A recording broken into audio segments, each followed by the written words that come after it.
Yeah. When I hit record, I say, oh, it says, oh, I need to ask permission. I don't. Oh, I just hit record. I'll try to upload it sooner. So if you want to get the recording. Yeah, that's okay. Okay. I'll just try to take good notes. Hello, Megan. Hi. I got a message from Danielle. She will not be joining us. Okay. Thank you.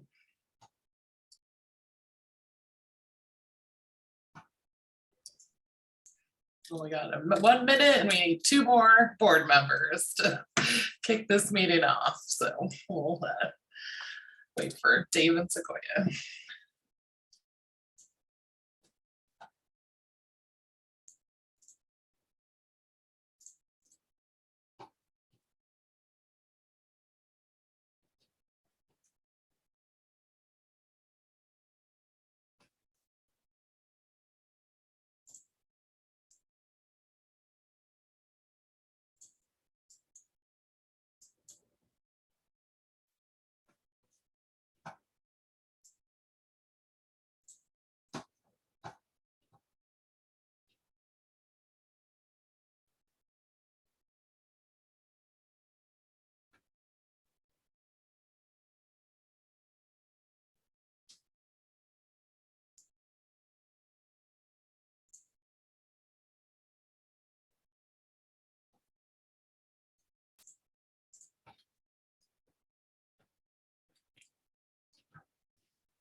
There we go.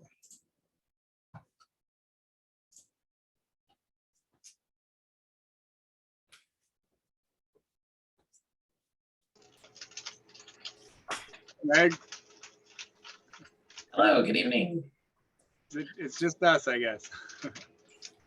Yep, it looks like we have a quorum. I'm you. Wonder what's going on. Oh, there's everybody. Oh, hi. Hi, everybody. Yes, you need the gallery view to see us all. And I'll just wait for John. I see he's here, but he's on mute and his video's off. Okay, there you are. Hi. Okay, just confirming you're there. So we have a quorum. Good evening, everybody. My name is Megan Ryan, President of Manila Community Services District Board of Directors. And I'd like to call to order the regular meeting for Tuesday, April 19th, 2022. It is 6:31 p.m. This meeting is being held virtually via Zoom, and thank you everyone for joining us this evening. First of all, we will do roll call to determine quorum. So please state your name. Dave Jannetta, present. John Broderick, present. Sequoia Falk, present. Megan Ryan, present. Thank you.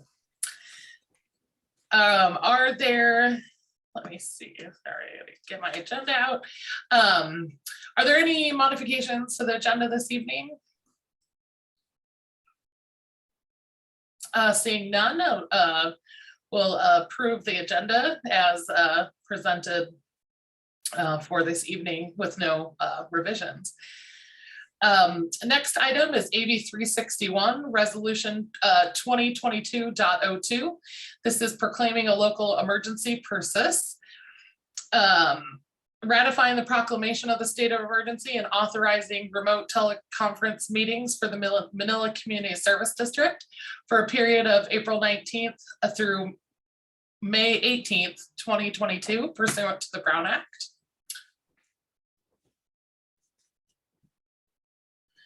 And so for this item, would be looking for a discussion or motion. Motion to approve AB 361 for the period of April 19th, 2022 through May 18th, 2022. Second. Thank you, Dave. Thank you, John. A motion and a second. All those in favor say aye. Aye. Aye. Aye. Thank you. Motion carries 4-0. Next on the agenda, the report items. These are discussion and update items from both board members and Manila CSD staff. What I'm going to do is, and there's 3 items in this section of the agenda. So what I would like to do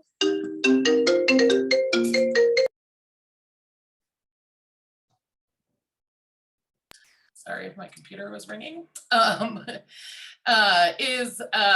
would like to go through each item separate, and at the end of the presentation for each item, then we could take public comment in between to just keep the item and the public comment together. So with that said, we'll start with the Caltrans Parklet at 255 Vance Avenue art installation. And Dave or Chris? Yeah, I can go if that's all right, I guess. Yeah, I mean, and then Chris can fill in any details I missed, but if anybody was out, I actually recognized Jennifer was there. So there were some community members out on Thursday of last week. They did the groundbreaking ceremony for the parklet that's at the turnout at Vance Ave 255. It's going to be a really beautiful space. There's more info now. There's a website or a PDF at least with some renderings.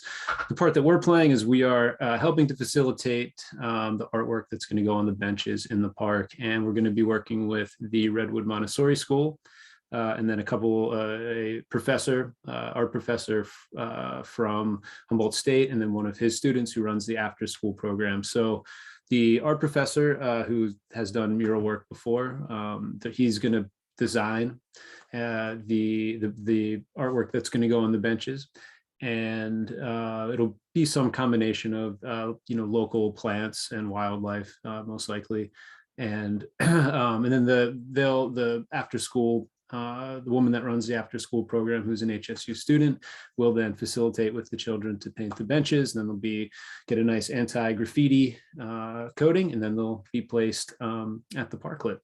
And we're just waiting for some paperwork to come through Caltrans, just in terms of copyright and permissions and all this stuff. But generally speaking, it's in progress. The parklet should be done over the summer, depending, weather dependent, but they should be starting very soon. And then the benches will be there when it's finished, and there will be some kind of party or ceremony commemorating the opening of the parklet. And so that's what I have. Great, thank you, Dave. Do you have anything to add, Chris? I don't have anything to add. No pressure. Okay, great. Thank you. Well, I appreciate your involvement, Dave, in this project, and I think it's a great example of a state, local, university partnership that this way that is involved. So that's very exciting for our community. And at least one local news source, I think, showed the clip about 3 days in a row. So there's a lot of press that I saw regarding the parklet, and it being the first. It was my understanding also the first project in California under this program developed by the governor's office. So it's exciting for our community. With that, I will pull the audience and see if there's anyone who would like to make a public comment regarding the parklet and art installation item.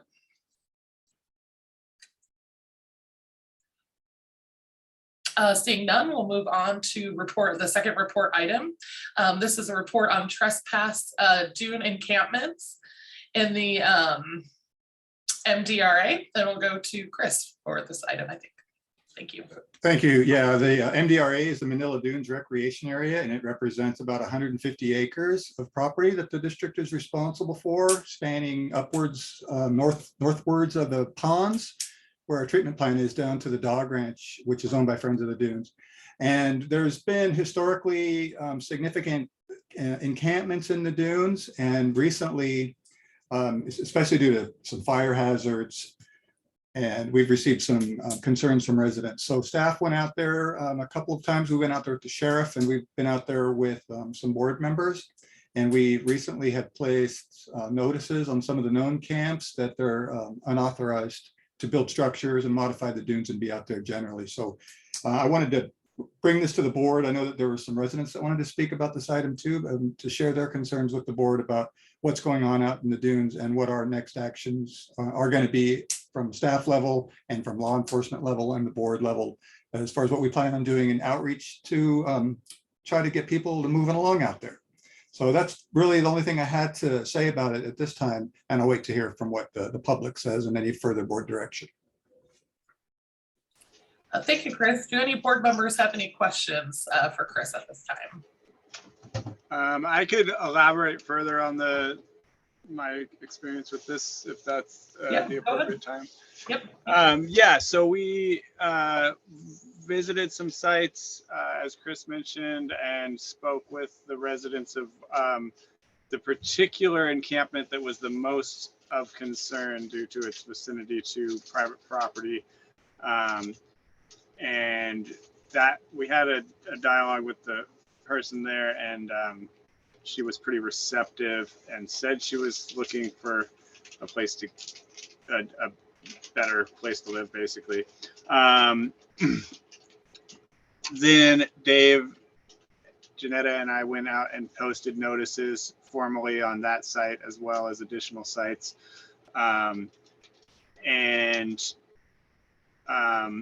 Then just this morning, I was out and I visited the original site that was of the most concern, and it did appear to be abandoned. I can't fully confirm that, but there was no tent and there was just some garbage there. And we were there in the morning and there was nobody around. So I took some photographs, which I can email to Chris and whatnot to be disseminated, but it did seem like that site had been abandoned. It hadn't been cleaned up, but there was no signs of someone actively staying there. However, if they had, perhaps they had just packed up their tent and stashed it somewhere and they were going to put it back up or something. I'm not sure, but it definitely, I'm feeling optimistic that that site has been abandoned. We might need to organize a cleanup of there's actually a smoker and a barbecue there, which is concerning because the fire hazard was the big concern. It's good we finally got some rain. But then the other site, also the big structure that had the windmill and the solar panels, that individual, I believe his name was Lloyd, has been connected with services and apparently found a legal housing option. His structure, however, may be potentially being occupied by someone else. It looked like that might be the case. We went there today, but I couldn't, I called out and knocked and nobody responded, but it seemed like maybe someone was there. There's a street outreach team that's got government grant funding that's with organization called Cooperation Humboldt that is going to be trying to connect people out in the dunes with services. So, between the notices that have been posted and the conversations we've had, it seems like we're having some progress. And I think everyone agrees that, we don't want to be ripping people out of their shelters, but we also need to make sure that the community is safe from fires. And in addition, residents have complained about people having weapons, walking around out there with weapons, which is obviously a huge concern as well. So I think we're doing what we can, and I'm happy to be involved as much as possible, especially if anybody in the community or anyone talks to an individual who expresses that they want to be connected with services or need help moving or I have access to a truck, things like that. My number can be given out, or Chris can give out my number if you contact the office, but I'd be happy to help any individuals that are motivated to leave the Dune encampments. Thank you, Sequoia. Appreciate the update. Did anyone have any questions for Sequoia? Any other board members at this time? Dave, go ahead. I guess real quick, Chris, just to. Hi, can you guys hear us? Yes, I can hear you, and I will open public Okay. comment in just a second. Okay, well, we keep getting kicked out, and the whole reason this is on the agenda is that myself, Jenny Wilhelm, and Judy Cunningham, who are sitting here, are kind of concerned about this situation, but we keep getting kicked out of the meeting. So, I mean, I know it's not purpose, it's technical, but this is the 1 second I can talk, so I don't know, and I keep missing parts of it. So can we? I Well, don't I will- know. I will keep that in This is the mind, problem with and, technology. Yes, we'll keep that in mind, and we'll make sure that you get your opportunity to speak on this item. Yeah, just really quick, Chris, I just wanted to ask about sort of our legal responsibility and what we actually can do as the board, and what we are legally allowed to do. Well, it's a tricky question. The rules currently are that people are actually allowed to camp on public property from 10 p.m. to 7 in the morning. They're obviously not allowed to build structures or modify the dunes in the way that they are. The board is authorized to have law enforcement enforce our ordinance, and our ordinance prohibits what we've seen in the dunes. And I think that's kind of the catch-all of what the board's legal responsibility is there. As far as limitations go, I think it's not really appropriate that we would go out there like to physically pull them out of there. If the camps are obviously abandoned, I think it's appropriate for staff to go out there and clean it up and get a truck, and we can remove debris. And I think we're on the right track and doing it in that regard.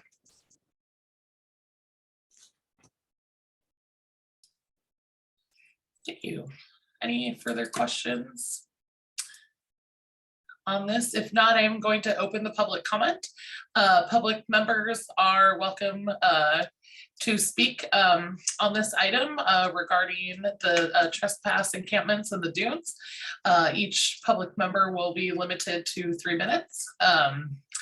And so with that, are there any members of the public who would like to speak on this item? Please raise your hand. And I'm trying to see, I believe if you click, I'm trying to see how you raise your hand. I think it might be in the chat.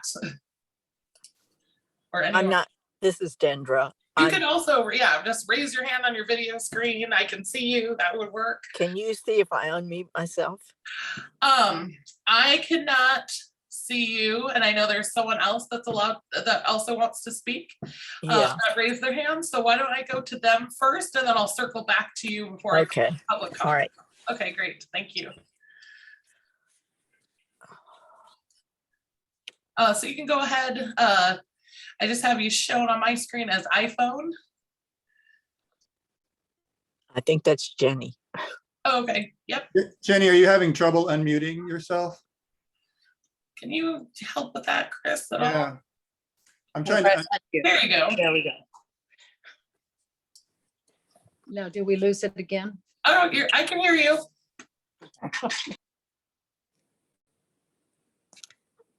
Not now. Not now, it's muted again.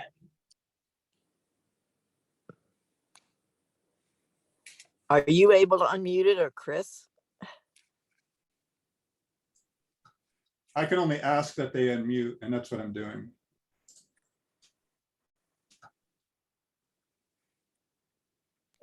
Okay, who's supposed to be talking? I can't. Oh, see you the- can, go ahead. Can I just talk? Yes, you can. It is your turn. Okay, great. Hi, Dendra, love you. Hi, you. Anyway. Hi, Jenny.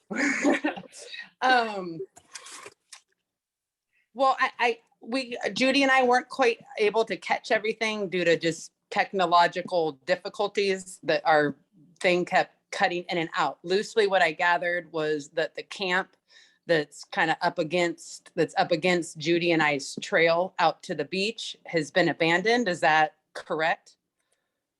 To the best of what I could tell, it looked abandoned when I was there today, Okay. but there.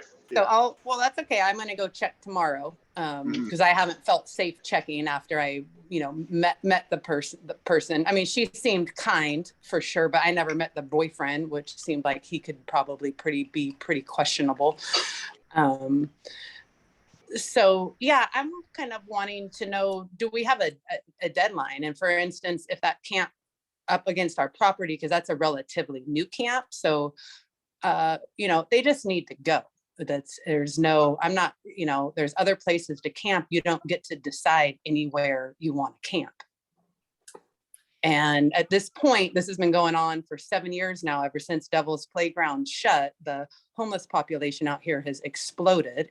In the last 2 years, and I walk this beach regularly, in the last 2 years, people carrying weapons has been off the charts, and I'm tired of it. And so, you know, and then my neighbor Judy, who's here with me, she's really, her and her husband are really concerned about the fire danger. And she's called the fire department, and they've said that there has been what was it, Judy? They've responded to a lot of fires Yeah, that's out of their jurisdiction. If we have a problem, call the sheriff, and ultimately the Community Services District is responsible. It's their property.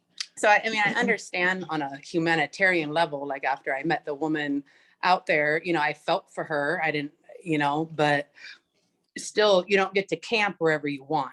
And at this point, my child no longer feels safe at home. We've had 2 prowlers in our yard in the last 5 years, one last summer in the middle of the afternoon. And I feel like it's also a liability for the district. If you guys are allowing people to continue camping on the dunes, you know, they need to be given a date, like, you know, like by this date, you're out. You know, there are other places to camp. So, hi. Hello. Hello? Hi. I don't know. Can you guys hear us? Yes. Hi, we can hear you. So in the public Maybe comment was there- time, it is the time that we take comments, and we take all the comments and questions at one time, and then when we close public comment, we'll respond to them. Okay. So Well, it's not a also, back and forth. So Okay, just so you know, so- we're listening and we're taking in your concerns at this time. okay, yeah. So I guess kind of what I'm wanting to hear is, you know, what is, you know, is there some sort of deadline? Is the sheriff working with that? Because I feel like they shut Devil's Playground. Now it's become Manila's issue. I'm really happy to hear that the county social workers are out here.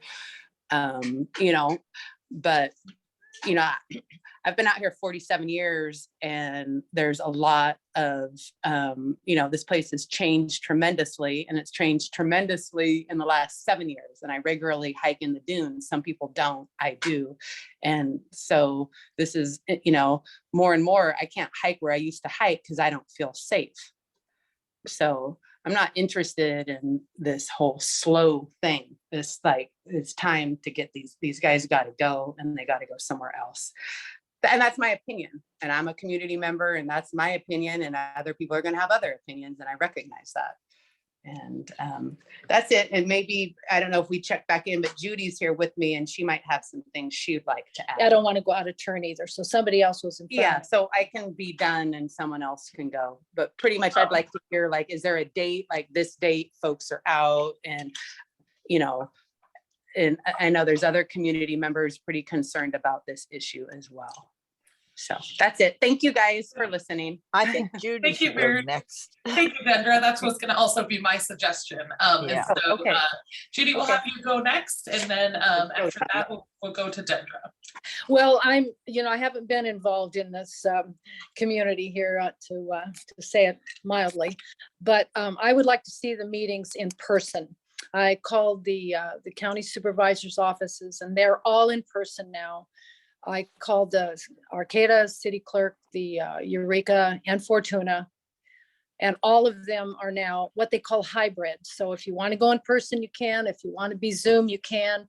I would prefer, and I do want to start going to the meetings. I want to hear what's going on and what everybody's opinion is about what's going on. And so I would prefer to hear the meetings in person, and I'll just let it go at that.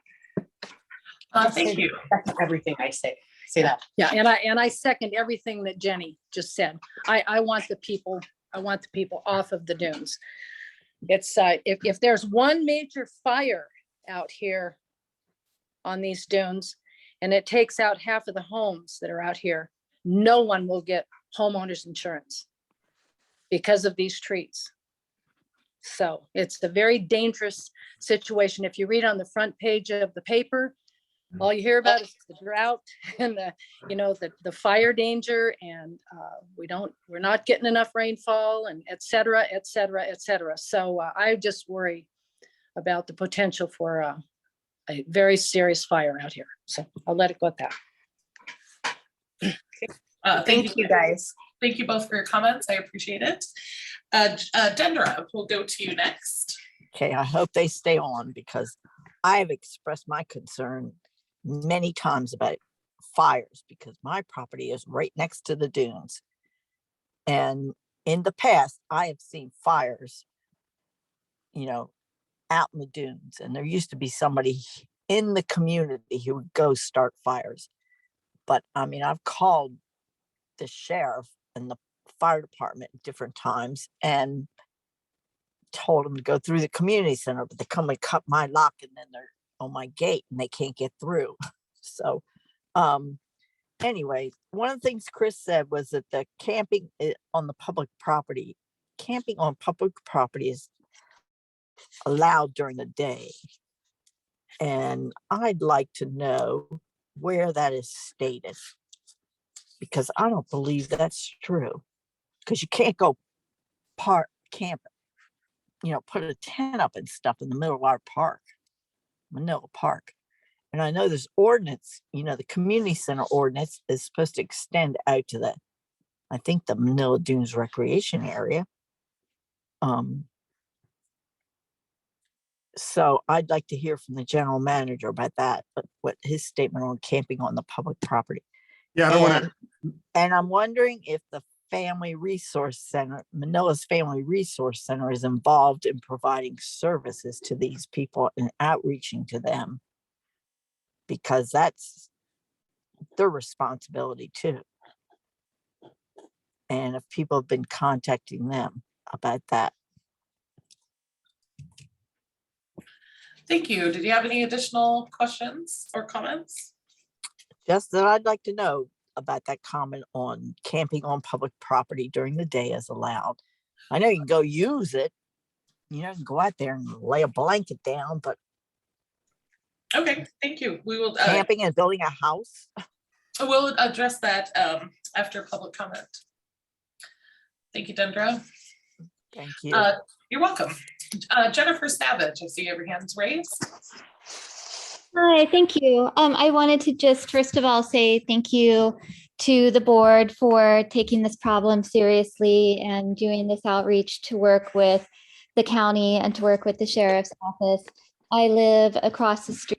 I'm on Peninsula Drive. I live across the street from what I always still refer to as the Riley property, although he doesn't own it anymore, but walk out the trail there quite a bit, and the trail at the south end of Manila, and hike and have been hiking in the Dune Forest for a long time, and out on the beach as well. So I typically, my little circle that I like to do takes me by that structure where they have the windmill going from time to time. So I'm really familiar with that. I haven't run into too many folks out there. I do feel like it is, I don't want people living in the dunes, which I have expressed to Chris and to Mike Wilson and a number of people repeatedly.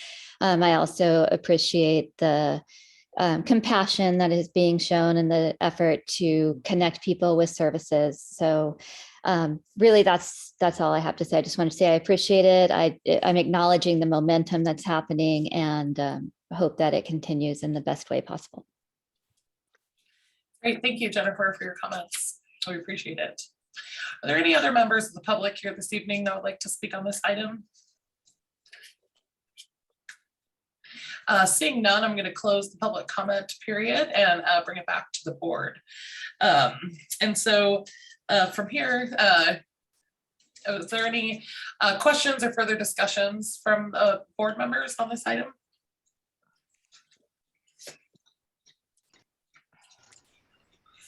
I would be just curious to hear, I know there was a few questions for Chris, so it'd be good to get those clarified in terms of how a deadline would look and kind of tying into what Dave was saying in terms of what we legally can and cannot do, and also the technicalities of camping being legal. Those questions, I think if you have answers for those, Chris, that'd be great. I do. I'll start with Dendra's. I think that was a little bit misunderstood.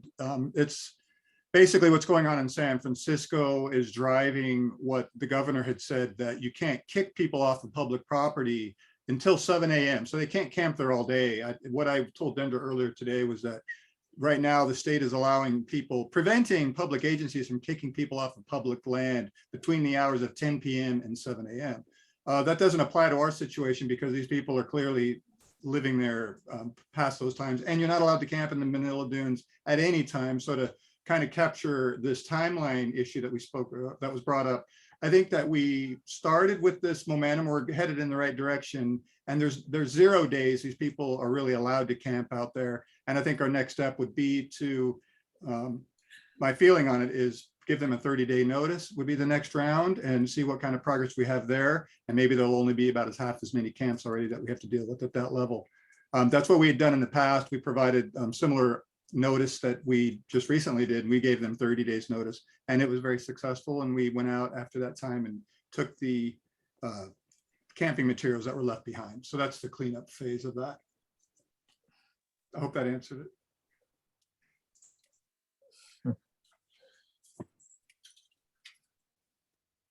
Thank you, Chris.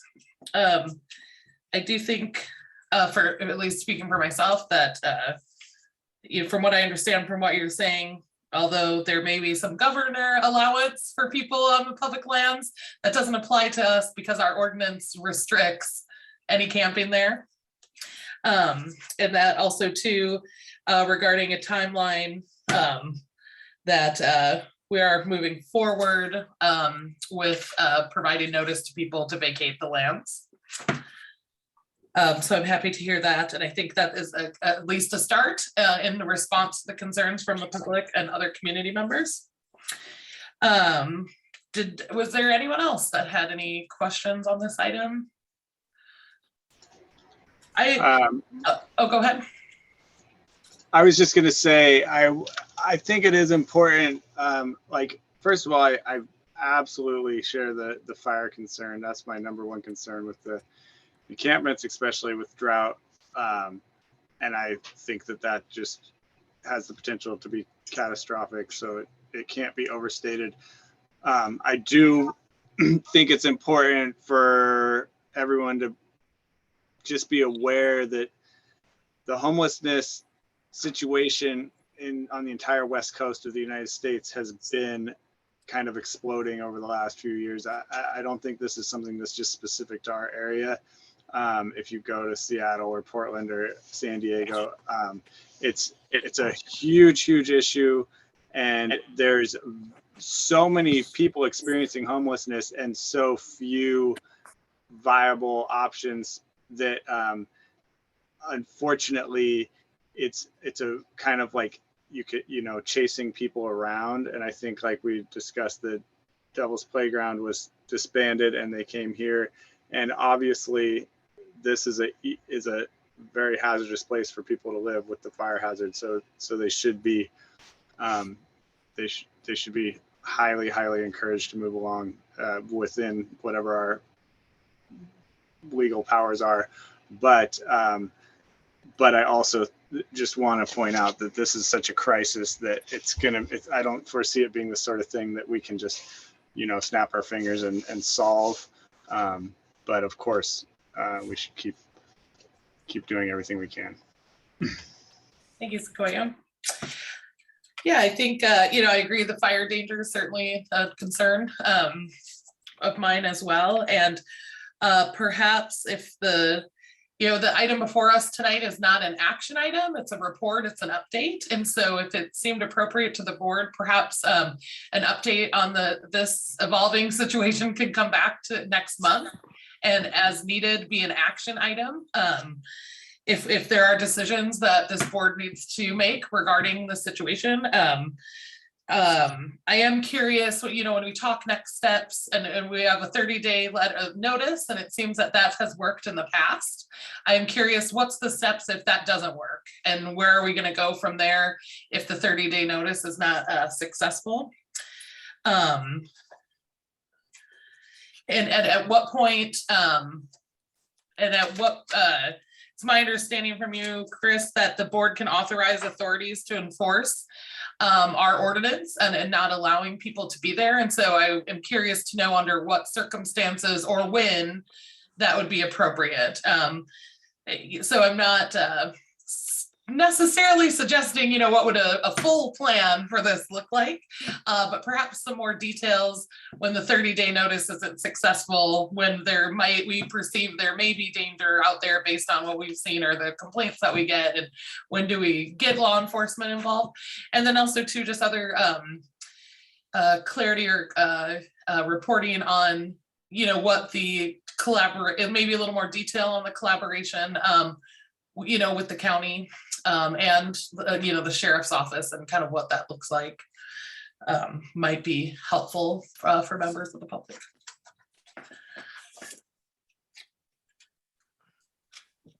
So go ahead. On this item, I think it would be a good idea for us to put this on next month's agenda as a follow-up report, and I'll go out there again with Sequoia in particular, if he wants to join me, and we can reassess what we've already seen and do the next plan to provide notices. And generally speaking, as far as authority goes and enforcement with the sheriff, what we have 1 foot on the gas and 1 foot on the brake. So the sheriff is more than happy to really help us out right now. So we're kind of throttling back on that to make sure that we don't get too aggressive. And that's so it's good problems to have in that regard. And we can probably be more assertive on our authority to get people out of these camps once we go back out there and give them the 30-day notice. The 30-day notice, by the way, what it'll do is kind of protect us as far as getting a hold of personal property or storing people's items that we happen upon after they abandon the camp, that we can be authorized to dispose of it. And that's kind of where my thought is with that notice.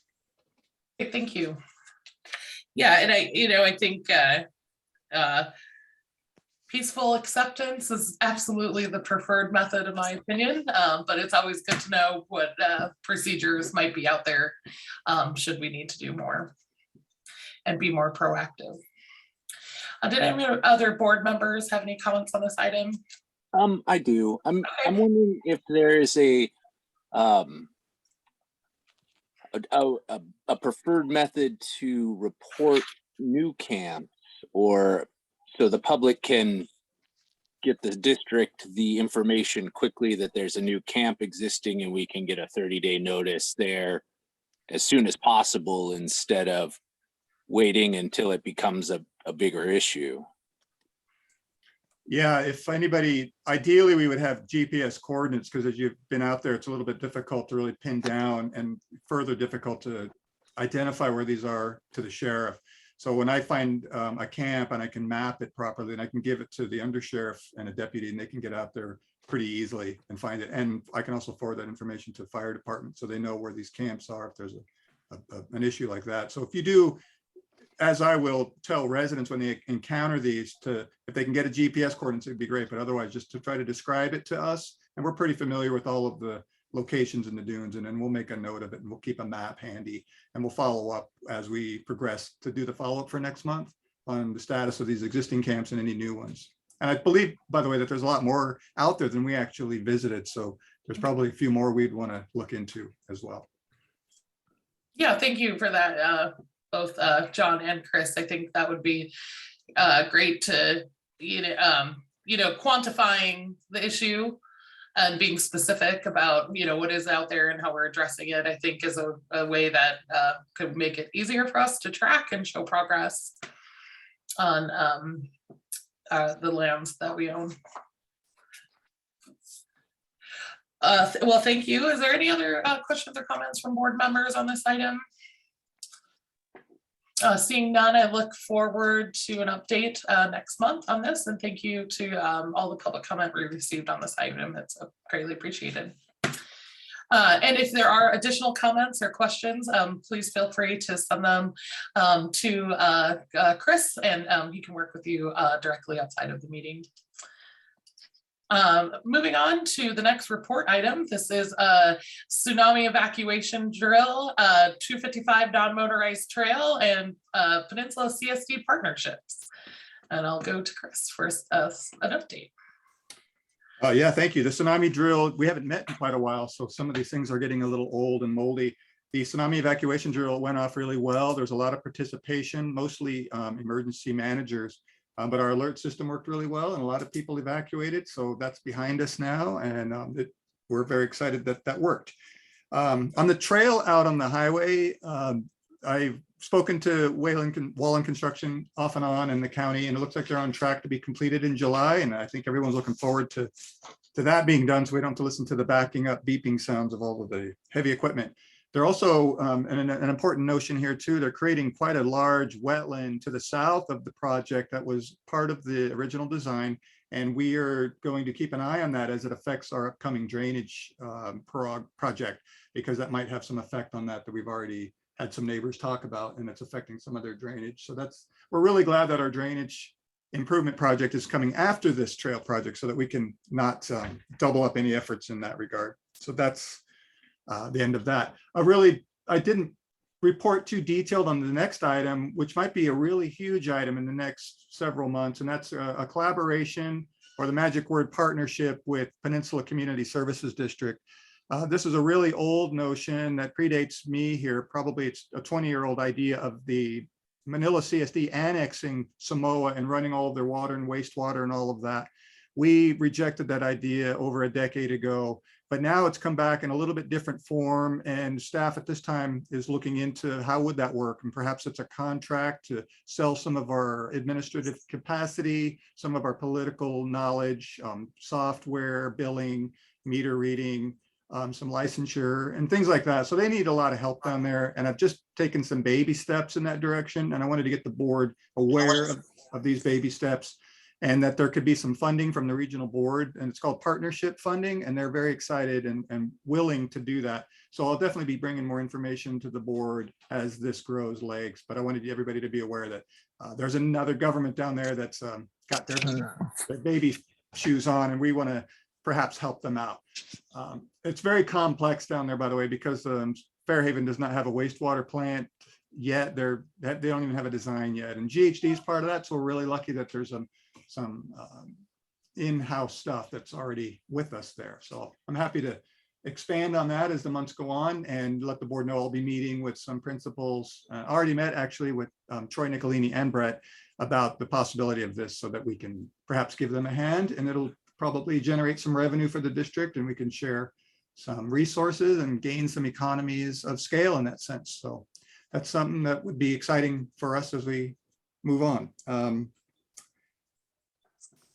Another thing just to report on is the board. There's 4 members that are up for re-election this November, and I put the dates on inside the packet that you would want to register between July and August if you wanted to run again. I know some of you took on a 4-year seat, but it has to be run in 2 years. I believe that was John, I believe.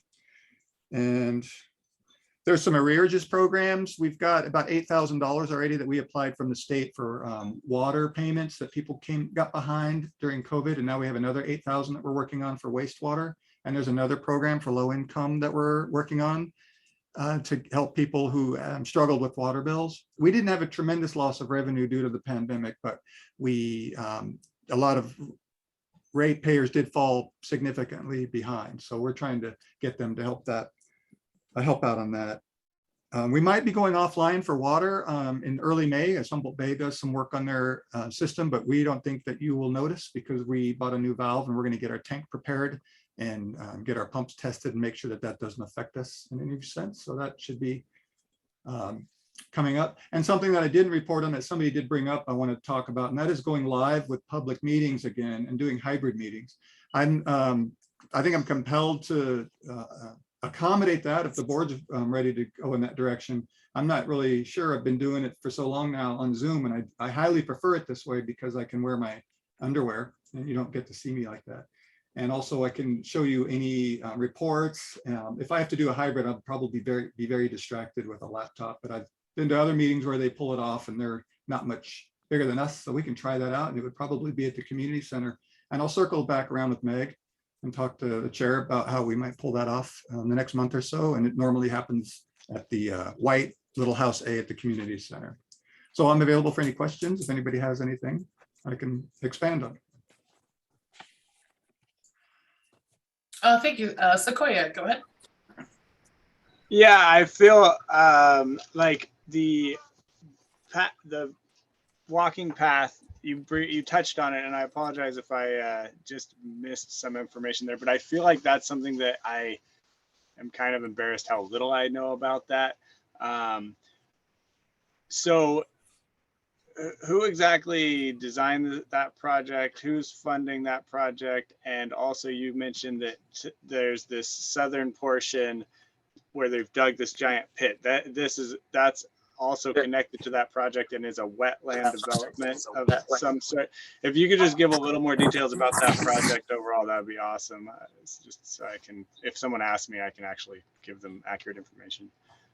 Yeah, generally speaking, the community was very vocal for many years about Highway 255 bisecting the community. So Caltrans did some gymnastics to get us a project to make us feel good about the highway generally. And it was a non-motorized, I think it was some funding stream. So they came up with this design to give us a little bit of a trail that used to be twice as long. And so the county, I believe the county designed it, and they're collaborating with Caltrans and implementing this project. And Wallen Construction is building it. That's basically all I know about it. I think that you shouldn't feel embarrassed of not knowing too much about it, because nobody knows too much about it, because there was a huge gap for some reason. I believe it's caused by the pandemic, where a lot of the public hearings kind of slipped past a lot of people who are upset about the project now.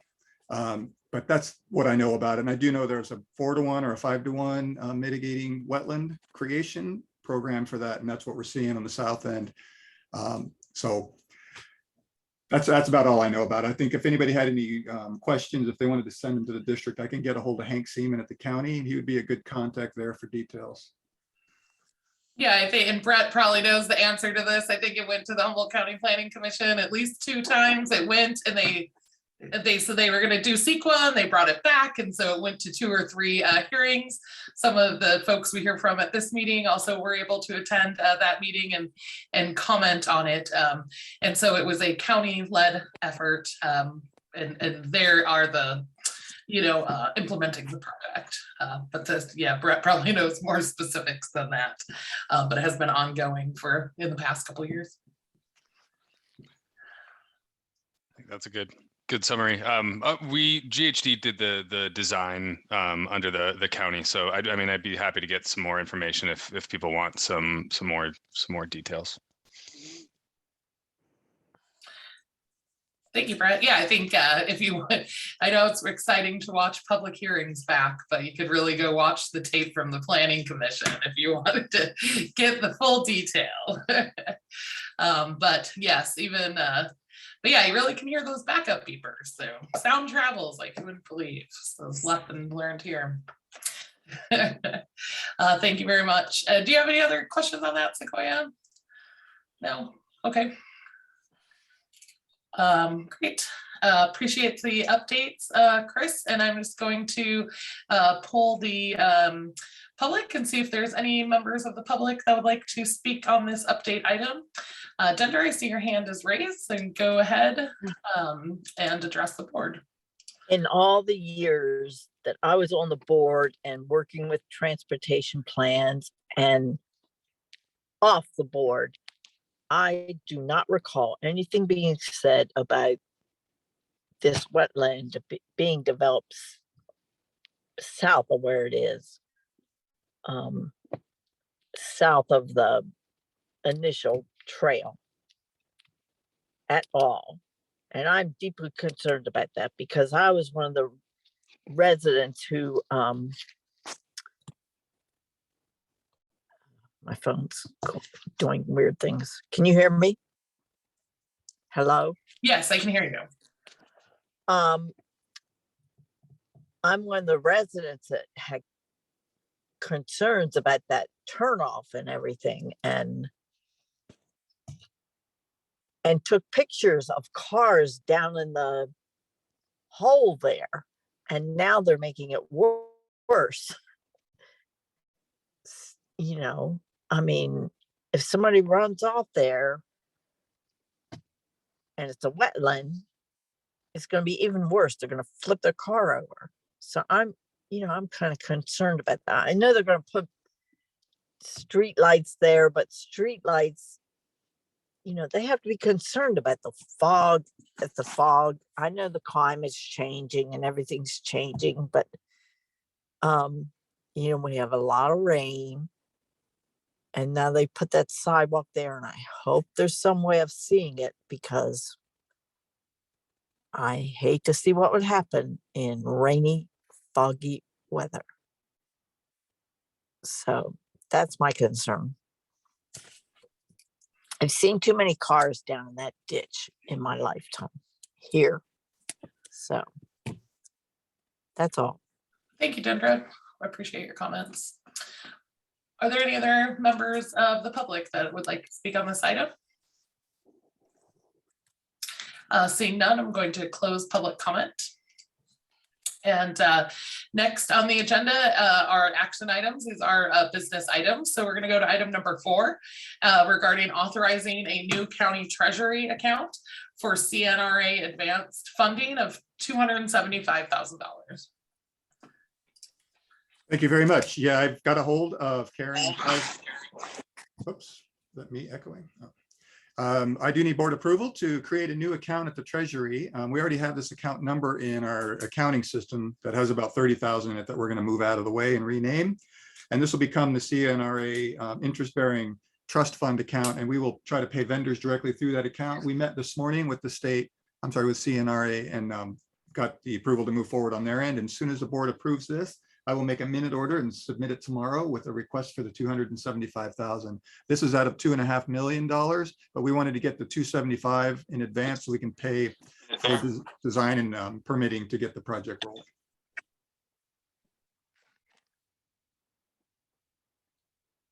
Thank you, Chris. Are there any board members that have any questions for Chris on this item? John, go ahead. I know previously we were talking about going with somebody other than the county account because of possible issues getting the money to who we need to get it to. Is that still a possible issue we see, or is there some other thoughts on that have happened? Yeah, I'm glad you brought it up. Staff is still concerned about the general disposition of what's going on at the county treasury in that sense. We couldn't go straight to a commercial bank because that single check exceeds the insurable amount. We could have broken it up, but we thought, you know what, let's see how the elections unfold with the county auditor. Let's see how well they perform. And this is not necessarily something that's going to bankrupt us if they take a month to pay it back. We do have some significant money in our checking account and our commercial bank account that we have access to. And I'm also pretty confident that GHD will be flexible in their invoicing with us. But I do share those same concerns. I hope they're resolved by either the election or some different behaviors coming out of the Treasury, because we're not the only ones that suffer from problems there. But I'm glad you noticed that, John. Thank you. Thank you, John. That was also my question. Does any other board members, Dave? I mean, I guess as a follow-up to that, I mean, are there drawbacks to splitting it up and going with the commercial bank? I mean, if we are concerned, is there extra complexity? Is there additional cost for us? I mean, what would be the drawback of just saying, let's do it a different way, and then we'll see how the elections go, and if that goes well, then we go with the county? My angle was initially, as you said, why don't we split this up and go to Coast Central and just open 2 more accounts? They'll be insured and we can work with them. But then I realized, you know, the cleanest way of doing this would be to get the county. They should be doing their job the way they are supposed to be doing it. And once we start getting reimbursements into the perhaps $500,000 or $1 million range, we're going to start seeing some kind of a cluster cuss of accounts in that sense. So I thought, let's give the county a shot. That being said, maybe 30 days from now, I'll be coming, you know, back to the May meeting saying, I'm sorry, guys, can I get approval to open up a commercial bank account instead? I didn't word it that way. I maybe should have been flexible so that I can come back and say the county didn't work out. Maybe we should have gone to Coast Central or Wells Fargo or something else, but I'm pretty confident that this will work out. Other agencies aren't necessarily being bankrupted by some ineptitude by the county auditor. And I think that there's so much publicity around that we're getting some really stellar performance out of them all of a sudden. So it might be because of the publicity. So my fingers are crossed, and I appreciate your looking out like that, Dave. If we have to come back in May with a different plan, I'll definitely bring it back. But the clock's ticking on getting this grant rolling, so we want to carry on. Thank you. Are there any other questions from board members on this item? Seeing none, we'll open it to public comment. And Dundra, I see you have your hand up. Would you like to speak on this item?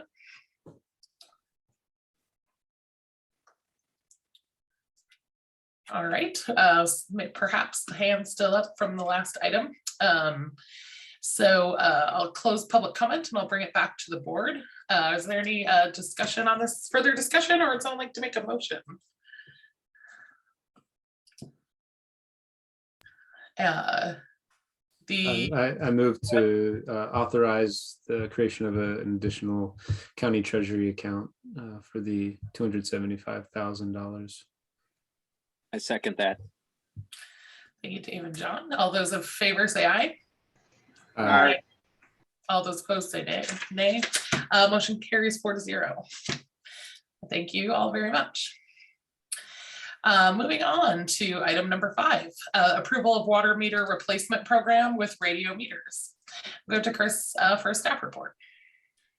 I wrote this report 3 different times, and I decided to go with the bluntest I could come up with, and that is, please give me $100,000 so we can stop walking the entire community and spending so much time on these meters. But I know that I'm not going to drop $100,000 on this overnight. It's going to be spread out over at least 5 years. And I also believe there might be some funding available for it. Reading meters used to take us about a day with 2 people. And as we get more interrupted with other things, it's started to take longer and longer. And then we estimate meter reads, and we get angry ratepayers when they get sticker shock, and every other agency in the world is going to radio meters. There's a drawback to it. I'll get it right out of the way. And that's, they start getting buried by gophers, and you don't see where your meters have disappeared to. So you get the metal detector out, but that doesn't affect us too much because we have to do that anyway, because we live in a sand dune with tremendous amounts of vegetation growth overnight. So we are really excited to get this implemented if we get it approved, and we would do it in batches at a time. I did look at this program back in 09 or 010, and it was about the same cost to implement it at that time. And the technology hasn't really changed much since then that we're interested in. I'm not going to try to compel the board to go with the cellular versions of that. It's a little bit expensive and too sophisticated for our needs. Just being able to drive through town would really do us wonders. And staff and I, being staff, and our operator, we believe we can knock out entire neighborhoods at a time as we get these meters installed. And we're looking at about 20,000 a year or so to get it knocked out in 4 to 5 years. Maybe if we could get grant funding, I'll be coming back to the board with that we can knock it out all at once with a contractor.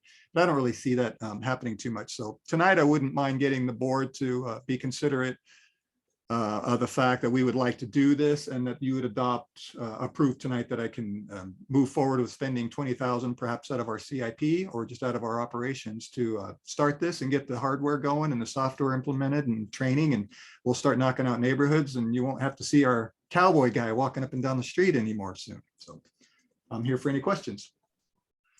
Thank you, Chris. Any board members, do any of the board members have any questions or comments on this? Dave, go ahead. So I guess what I'm not seeing, I might be missing it, but I guess just some of the other sort of financial considerations, like are there ongoing costs that we're going to need to, like licensing fees or anything like that, that we're going to be, responsible for every month? Is there, you say at some point 18 to 30% of operator time at a cost of $900 to $1,500 per month. So it's sort of like, is there some kind of,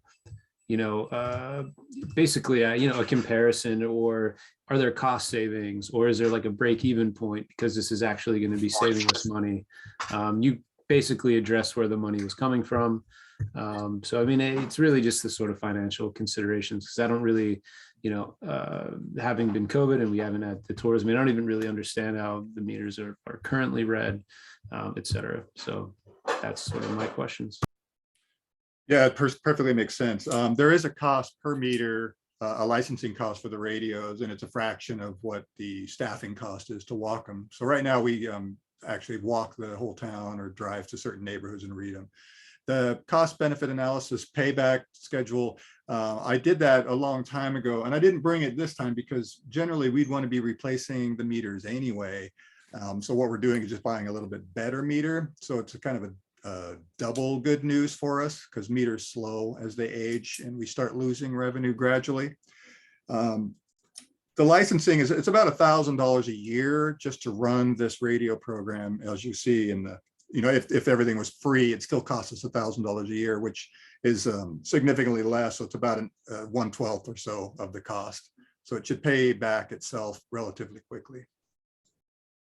I hope that kind of, I didn't quantify this or make a spreadsheet and or a payback schedule. I can do that in a little more detail if you would like to see that. Thank you. Thank you, David. I think that was kind of in line with what my question was, but seems that overall there's a cost savings to reading the meters this way. Was there any, oh, I see John and Sequoia. So why don't we go to John and then we'll go to Sequoia. Yeah, I definitely would like to see that break even point. Just looking at the numbers provided, it looks like about 9 years out before we save money on the cost of the people to do it. And I'm also wondering what the life of the individual meters is. Because if they start breaking at 8 years, then we'll probably never reach that point where we're saving money. And also the other concern I had was looking at the pictures provided. I didn't see any place for a manual reading in case one of the radio features breaks. Do we just lose the data of that meter, or is there a manual reading that we were able to still read and bill appropriately?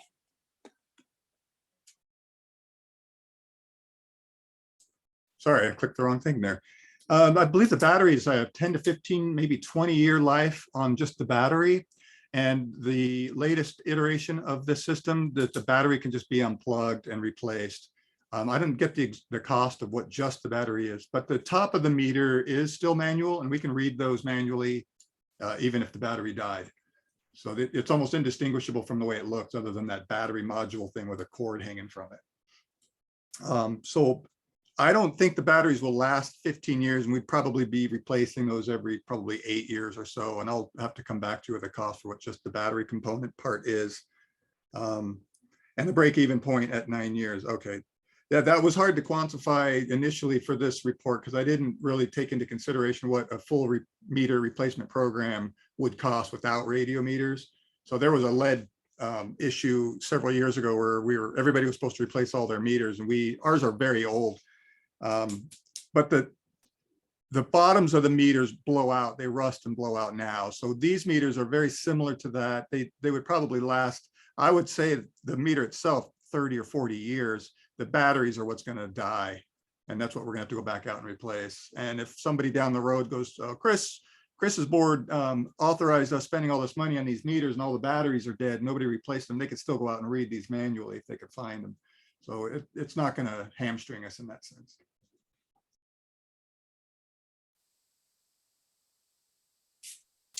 Thank you. Sequoia. Yeah, just to kind of echo what everyone said. I mean, it does seem like it ultimately sounds like a good idea to me, but it also is something that I wouldn't necessarily want to just assume that all the numbers pan out, because I mean, I'm sure it's not it's not fun having to walk house to house and take the readings and stuff, but it does give someone some employment. And if it's ultimately, gonna not save us money. I think the point you made, Chris, about the meters needing to be replaced anyways is the most compelling thing. I mean, if we have to replace them anyways, just being able to see the cost of a non-radio one and of these specialty type ones, that's when we start. I would imagine it would just be very clear that this is financially the best choice because the labor involved in replacing them is probably the same. So I'm definitely like strongly leaning towards supporting this, but I also do like the idea of getting just some of those numbers so it can be easy to tell constituents like, look, this is gonna dramatically save money over time and make things more efficient, and we're gonna have to replace them at this date anyways. You know, that kind of information I also agree would be helpful. Yeah, I could touch on that briefly. The meters are about $150 without the radio, so it adds about $100 for the radio. And back to the, as far as saving, what happens now is we'll have to call Ken out from meter reads and to address some other issue. So it starts to get in the way of our day-to-day operations, and it's really hard to quantify that kind of interruption. And then other things that we do on our day-to-day world that interrupts the meter read themselves and force us to do an estimation. So it's really difficult to pin down, but I can get a flat line report back to you guys at the next meeting or this weekend or something. I can work on something that shows a payback that would help any heartburn from the residents. And I also want to remind everybody that I'm really going to try to get this funded from the state. So it's really not going to be a cost to us. And we did just recently save $350,000 on a loan that we're not going to have to get for the water project. So it somewhat ties in with that, but I totally appreciate where you guys are coming from and how do we justify this on top of having to replace the meters regardless. We don't necessarily have to. We can leave the meters in the ground, but they're going to start rusting out as a lot of them are my age, actually, close to 55 years old, and they're going to they do break every now and then, and they do slow down, and they're all slowing down. And as our rates start to transition into more of a consumption rate, by the way, we do start losing revenue as they slow down. So I'll get you guys some more information next month on a more of a flat, straight payback model on that. Oh, last question quickly.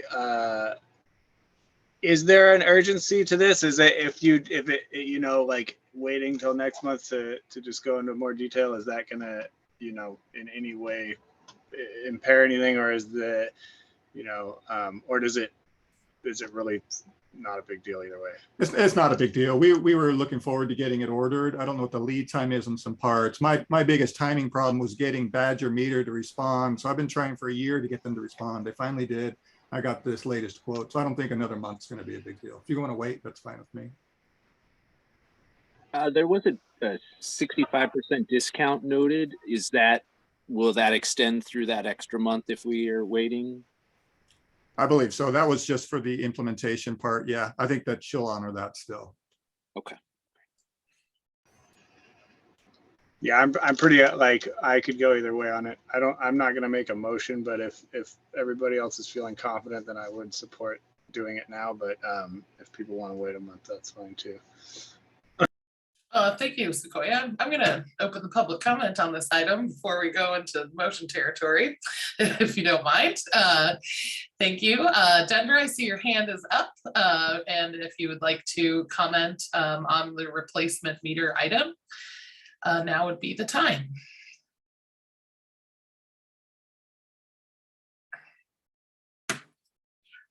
Seeing that could be, her hand could be up from the last time. Is there any other members of the public who'd like to speak on this item? Seeing none, I'll close the public comment, bring it back to the board. I agree with Unmute me. okay, you are unmuted now. And so I'm willing to provide your reopen public comment so you can have your time to talk on this item. Thank you. Thank you very much. You're welcome. Is there any other local agency who uses these, who's using these meters at the time? These are questions I would like answered. Okay. Tonight before you make a decision. When I went through this, the statistics of the task of reading meters consumes 18 to 37% of operator time at a cost of $900 to $1,500 per month. Now, in the past,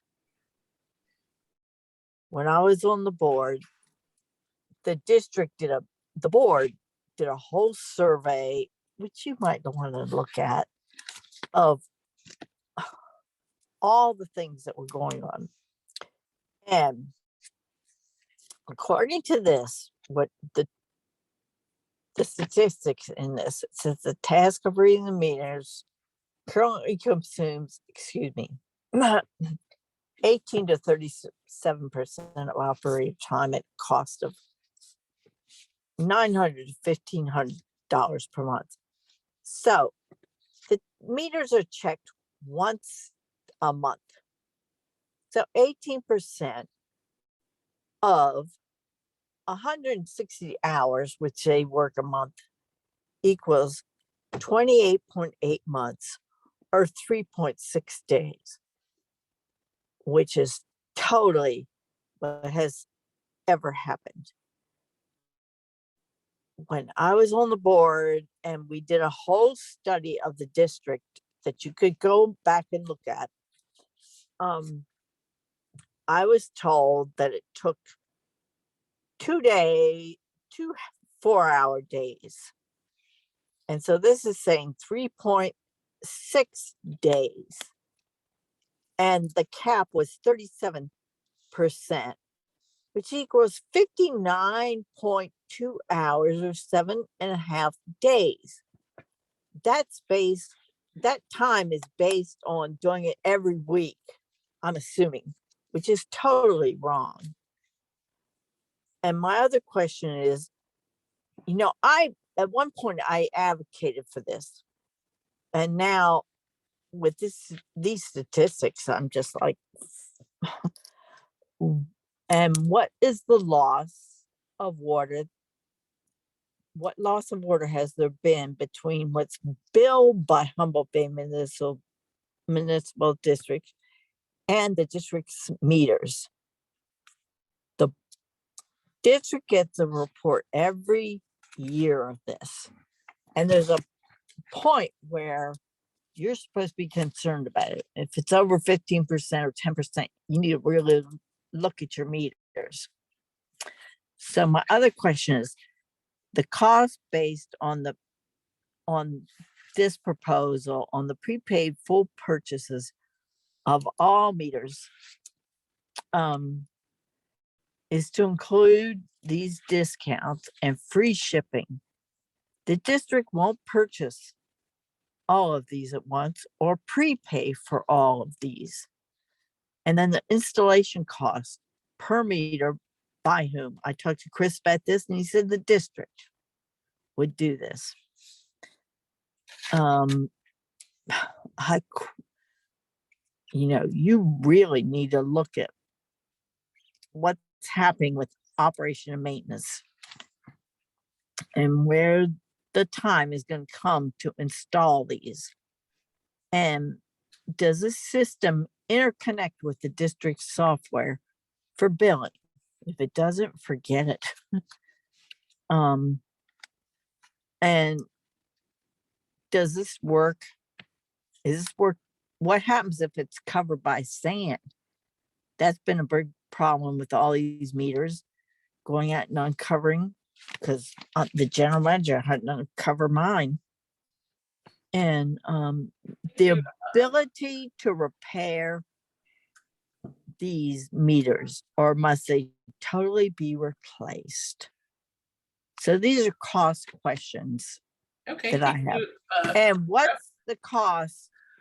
Who's gonna, I talked to the general manager today about this, and I asked him, who's gonna install these? And he said the district. So you need to really think about all this. Okay, with these thank you. plans going on with. Thank you very much. The 3 minutes Don't is up. cut me off. We have These exceeded 3 plans minutes going for off public with comment. So I'd administrative appreciate if you services, please wrap up your and you comments. do not even have operation maintenance plans coming to you monthly. So you have no idea what's going on with the district, this board. I'm sorry to say. Is that it? Thank you very much for your comments this evening. Yeah. And Thank you for listening. Yep, anytime. And with that, I'm going to close public comment on this item and bring it back to the board for discussion. Were there board members who had questions for Chris they would like to discuss? I think that the Ginger brought up some interesting points just in terms of like if the district is replacing the old meters, it would be good to see how that cost factors in. I don't know if that was included in the 100 grand or whatever, but because that seems like a significant amount of labor, time, and what the actual, cost to the district would be for that labor to replace those, would tie into everything. So I would be curious about that. Thank you, Sequoia. I would like to acknowledge in the chat function from Chris. He indicated Eureka. Looks like Eureka has this meter system, and Jack Durham indicated McKinleyville has it, and Brett indicated Rio Dell also has a similar system. So it looks like there are other service districts in our area that are using similar meters.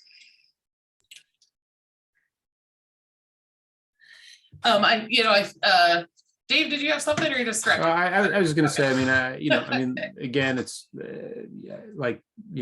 being mostly pandemic. Dendra does make some good points. I wouldn't say I have no idea what's going on. I think that's unfair, but certainly I don't have a clear picture of everything. And so she does bring up good points. I would like to know, certainly, I take the labor sort of time, at face value. And I do, I feel like what Chris was describing earlier, where, potentially the individual reading them is going out and back, and it's not necessarily right now a very efficient process where, right. Reading, if you have to go out to read 1 meter for whatever reason, right, it's taking time, and that I can see how that can accumulate, and I would just like to hear Chris's, comments about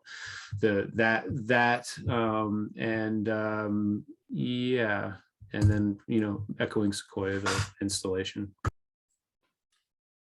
Yeah, no problem. It's like this. I'm sitting down at my desk and I look over at Ken when I'm writing this up, and I'm like, how long does it take you to read meters nowadays? And he's like, well, he's buried with a lot more other items in his day. So it takes longer and longer. Every year that goes by, it takes longer to read them.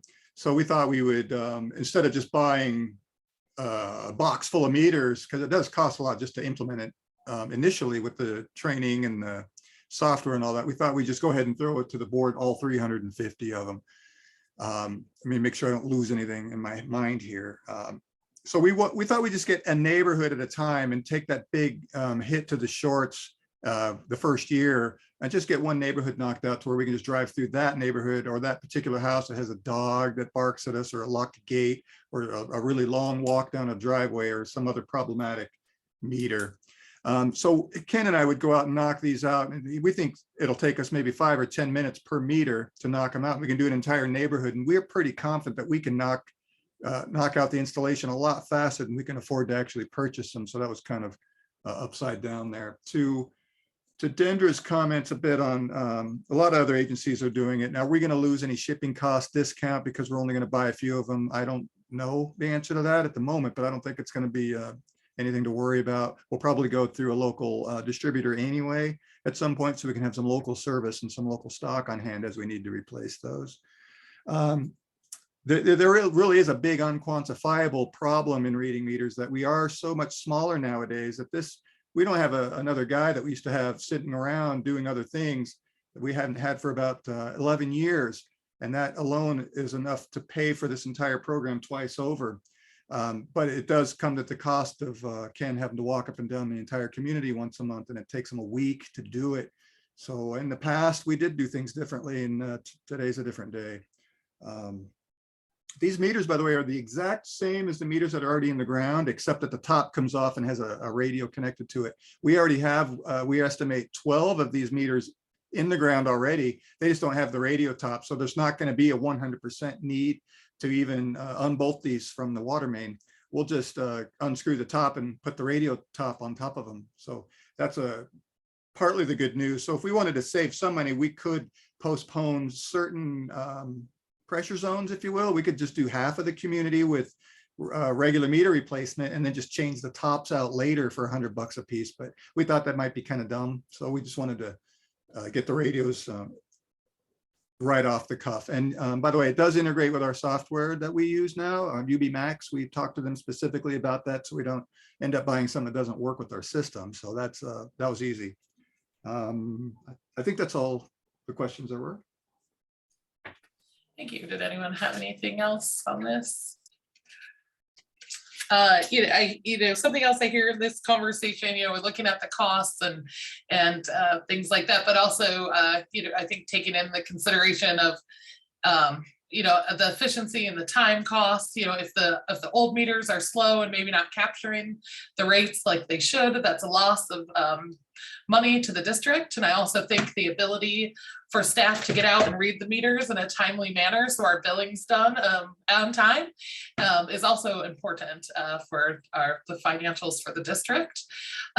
So for whatever it's worth, I'm supportive of moving forward with this. I'm a yes on this. However, I do hear concerns from the board have been brought up, and maybe that additional information is being requested. And so I would ask the board, the recommendation, if this is the appropriate time on this item, the recommended motion from staff is move to authorize I'm sorry, I'm on the wrong one. The staff is recommending, I guess, a motion to allow them to move forward essentially with this item. However, if the will of the board is to continue the item to next month to allow staff to bring back additional details, that could be a potential alternative motion. I think Chris has heard all of our comments and has a recording of this video that he can watch if there's any question on the different topic areas that have been brought up.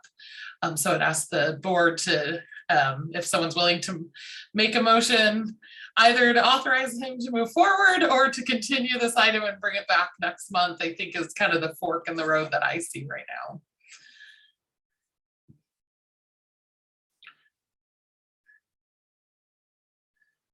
If for whatever it's worth, should a motion, let's say a motion gets made to authorize it, that motion failed as a board, what we want to do is make a motion that's going to pass. So should a motion to authorize fail, we can always then make a second motion to continue it or vice versa. So, we'll just keep trying until we get it where we want it. I'd like to make a motion to table this till next meeting when we can get a little more information. Okay, that sounds good. Thank you, John. We have a motion on the table to continue this item for staff to provide additional information. Is there a second? I'll second that. Okay, thank you, Dave. Their motion and a second. Let's take a vote. All those in favor of continuing this item till next month, please say aye. Aye. Aye. All those opposed say no. No.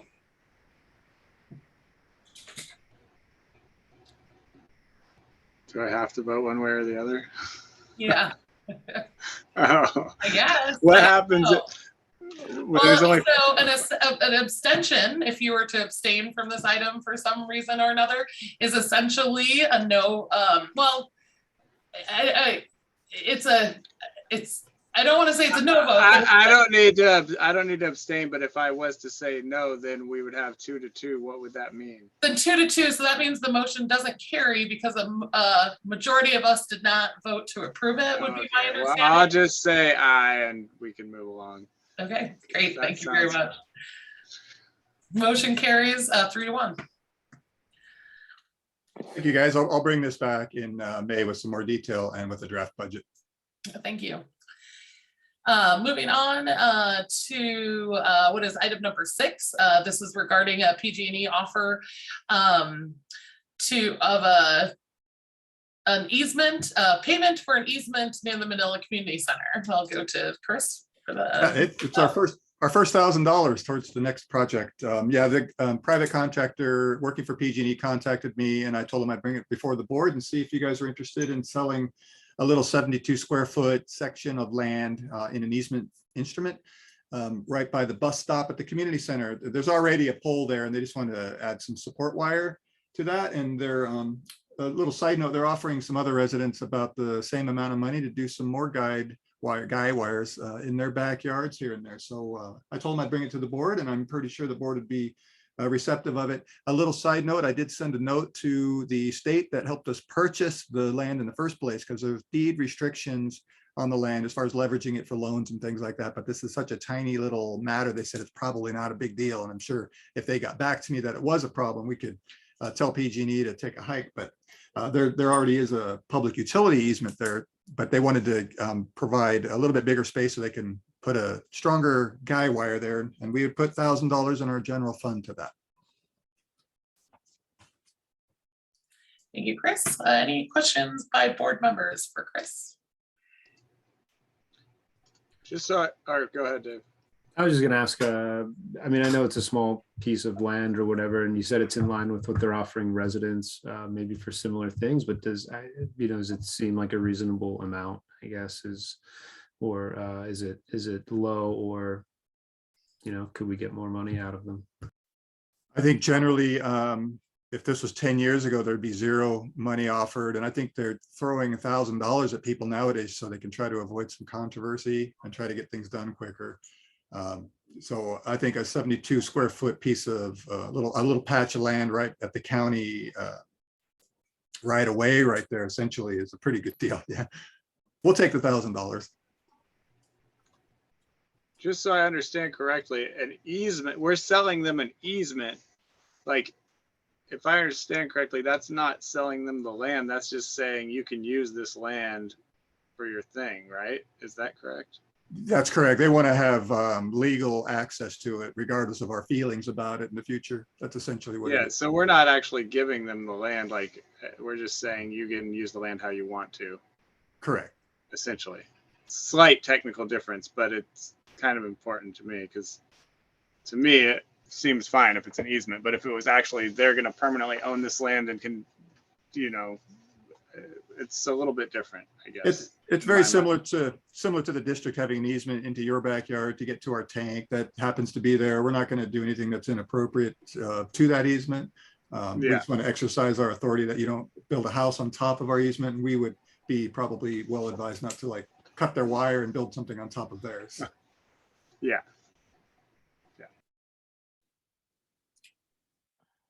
Was any legal review done on the easement or on our end? I have not submitted this to council, no.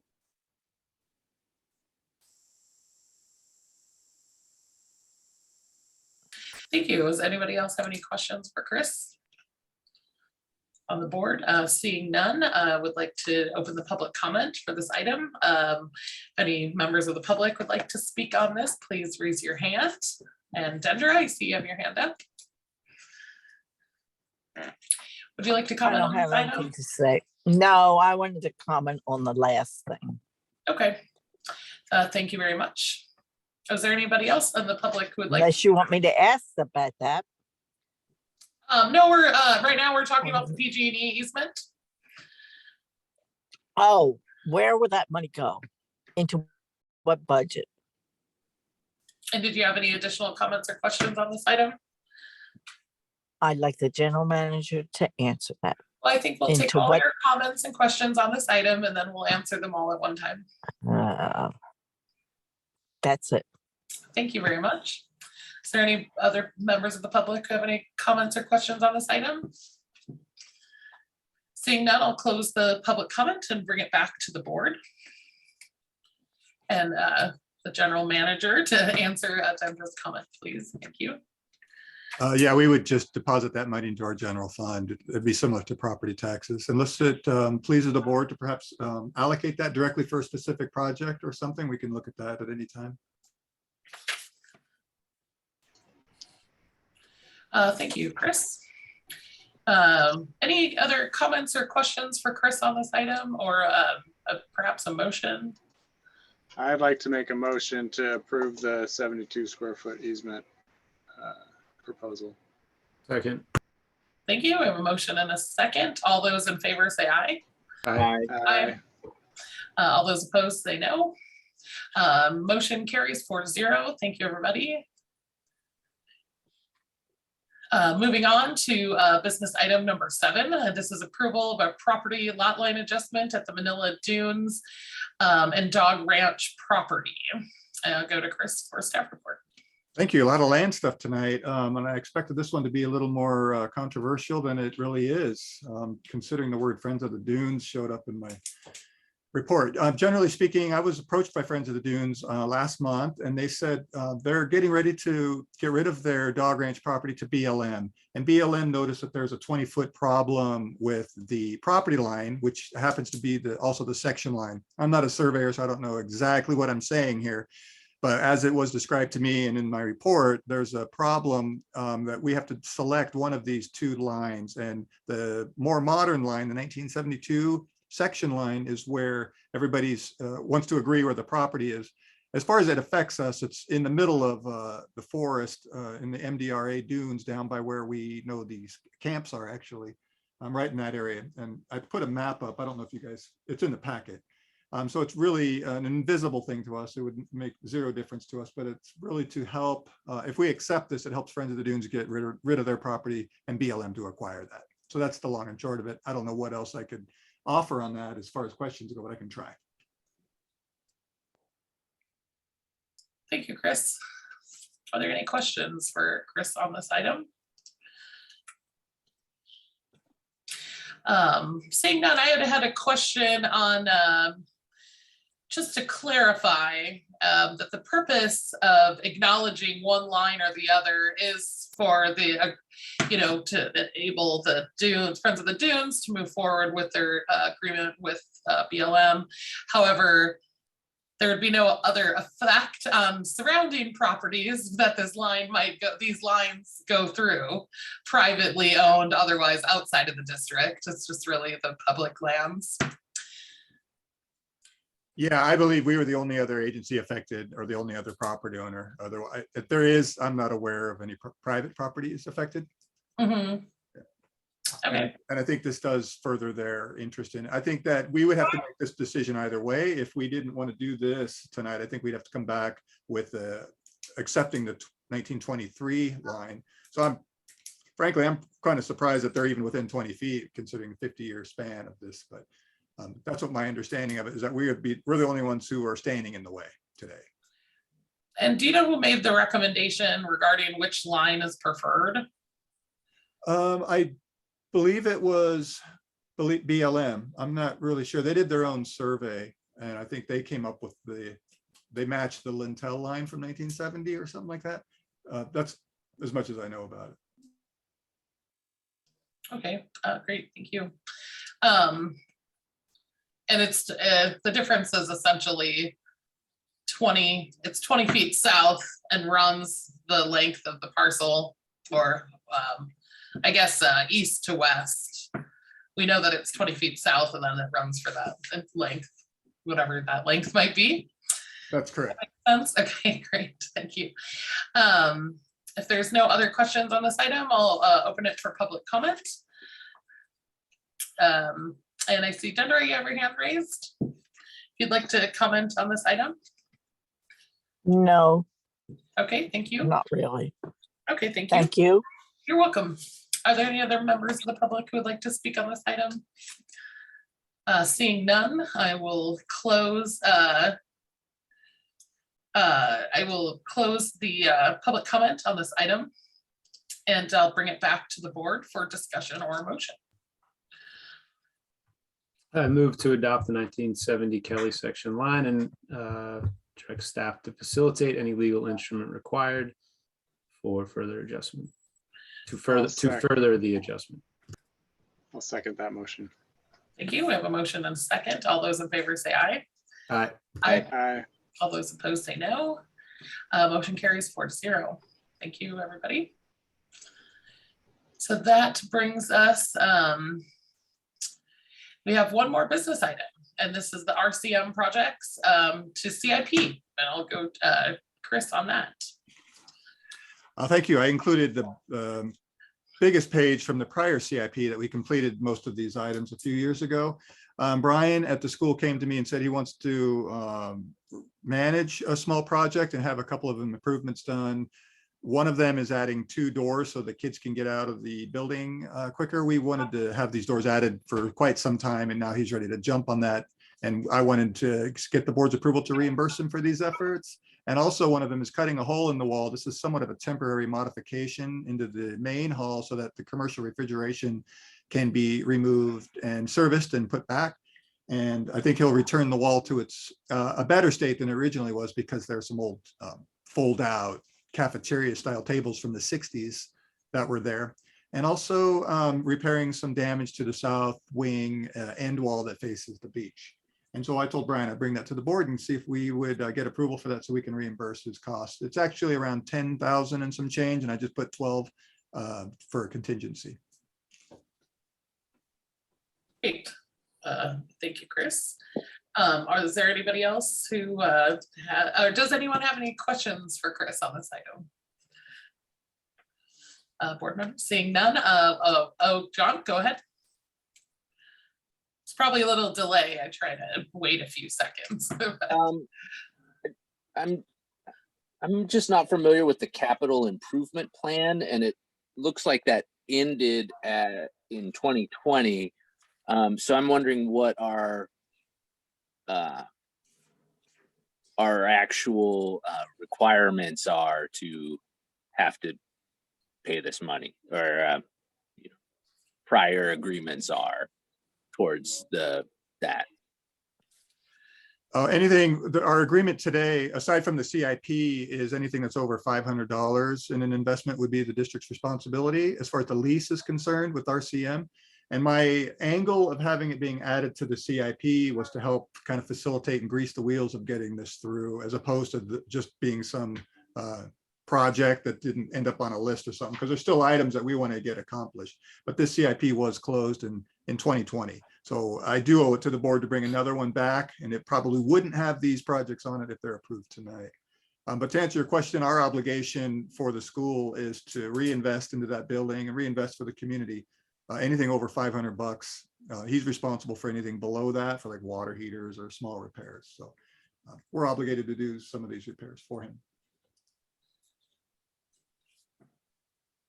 It might help if I described that the park and the community center today share an O&M budget item, and we have at least $30,000 left to run the end of the year out for that. So we're well funded for this.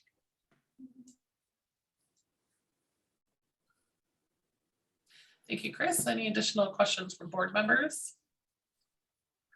Seeing none, I'll open it for public comment. Dendra, I see your hands raised. Would you like to comment on this item?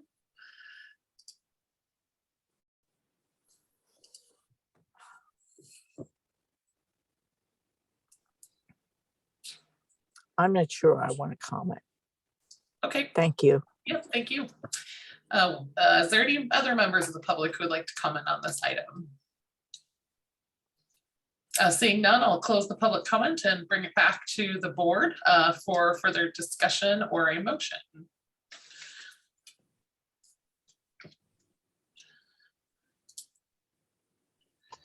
Go ahead. I'll go ahead and make a motion to approve the funding to do the necessary repairs and at the RCM location. Great, thank you, Sequoia. Second. Thank you, Dave. We have a motion and a second. All those in favor say aye. Aye. Those opposed say no. Motion carries 4-0. Thank you, everybody. With that, I think we have gone through our business items for this evening.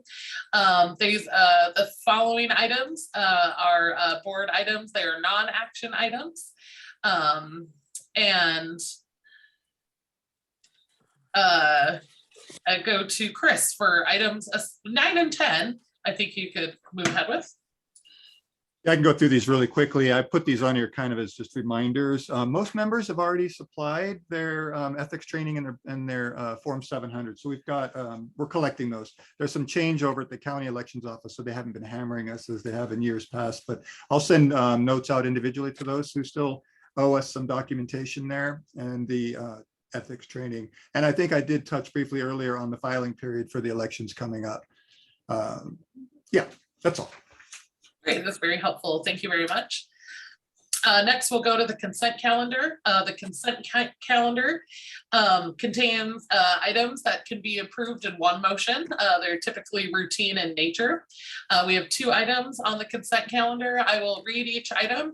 If there is a board member or public member that would like to discuss these items, please raise your hand. Otherwise, we'll look to, if there's no additional discussion, we'll look to approving the items on the consent calendar in one motion. Consent calendar, item number 11, receive financial reports, budget versus actual, balance sheet, and disbursements. Are there any members of the board that would like to speak on this item? Seeing none, are there any members of the public who would like to speak on this item?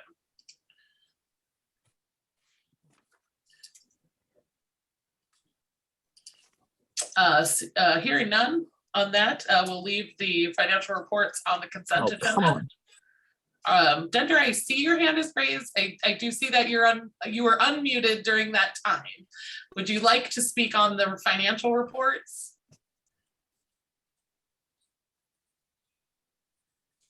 All right, thank you. And we're going to move on and leave item 11 on the consent calendar.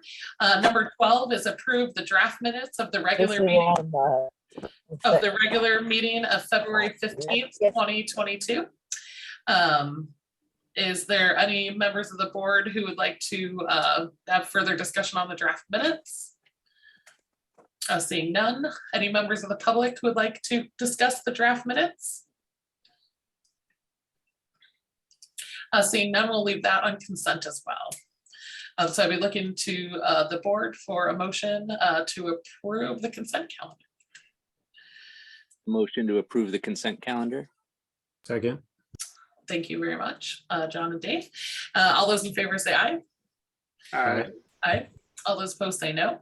Motion carries to approve consent calendar 4-0. Thank you very much. Next on the agenda is the public input, petitions, and announcements. This is the section on the agenda where board members or the public might want to speak on items not on tonight's agenda.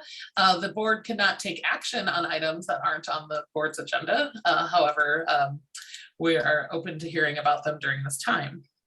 Are there any board members or members of the public who would like to speak on an item not on the agenda?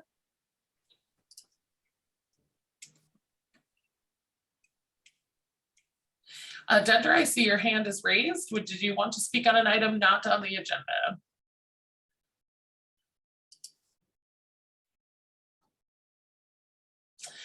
Hearing none, I'll move on and ask if there are any other reports, director committee reports this evening to follow up on.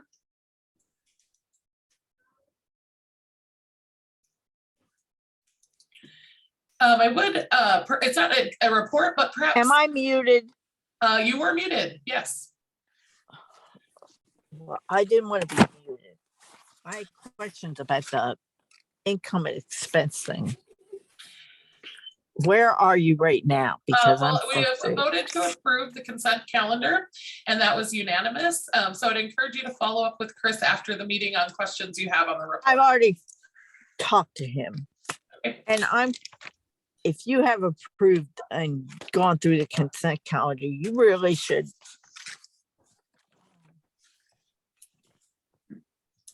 If you've gone over the budget to actual, which says, you know, it's totally messed up, but I don't know where you guys are at. We are at committee reports, and thank you. No, I want to go back before that. To mute yourself, because we're not in a public comment period. We're not in a public comment period. Thank you. I would ask that on the, I know the energy committee, Danielle was on the, sitting on the energy committee, and I'm not sure how much they've met or if we're missing any meetings or where that, just curious on if we need to give more attention there or if she's been attending, what's might be going on at those meetings. Would be great to have an update. And as far as I'm aware, I haven't heard of any meetings with Humboldt Bay Water District that has required our attention. So no update for me on that one. Great, well, thank you, everybody. That brings us to the end of our agenda for this evening. Unless there are any other comments or questions from the board members, I think we're ready to adjourn at 8:13 p.m. Thank you. Thank you. Thanks, everyone. Thanks. Thanks.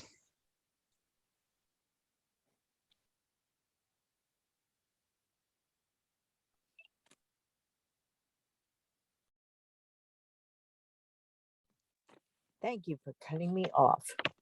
Ginger, I'm here if you want to chat. Who is this? It's Chris. What did you have? She's so rude. Just because this stuff doesn't work. Yeah, the board really, I mean, I can't believe that they looked at this incoming spits thing. It's overspent in the first. I'm sorry. How stupid. I'm sorry. I just want to vet how stupid this board is.